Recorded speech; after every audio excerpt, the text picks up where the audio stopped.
Guys, good afternoon. Nandito na naman po tayo sa ating video regarding naman sa lifting equipment or rigging loft. Dito na-identify natin yung mga sira, most commonly na sira sa mga rigging tools.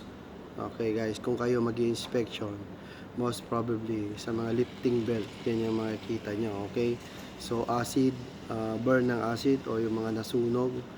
Okay, cut mostly dahil sa mga sharp edges.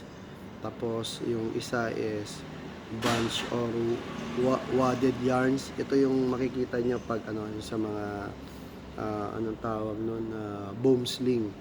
Okay, tapos yun nga, again, melting or cutting. Ito siguro ginamit ito, yung damage na to ginamit sa mainit na na bakal.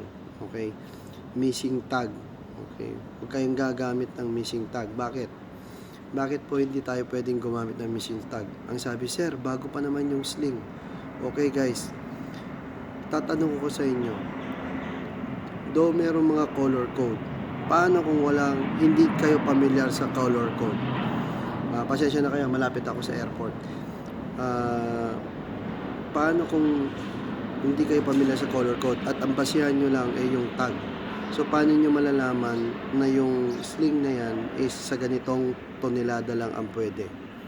Okay guys, tandaan nyo yan. Pag merong walang tag, huwag nyong gamitin. Nut. Yung last na video ko regarding sa lifting ng tools, malamang yon nakanut. Okay? Kasi biglang nag-snap siya, naputol bigla. Okay? Yarn visibility, yung mga tastas, mga ganyan. Tapos embedded materials, kunyari ginamit sa mga kahoy, huwag nyo nang gamitin. Snag or puncture, yung butas-butas na sling o webbing sling, huwag nyo nang gamitin.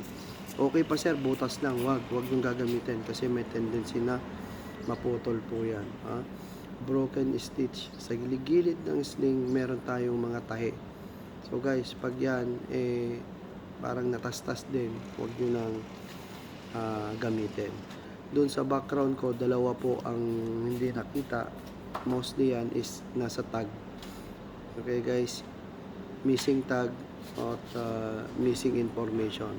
Basta walang information, huwag nyong gamitin. Okay guys, thank you. Have a safe day.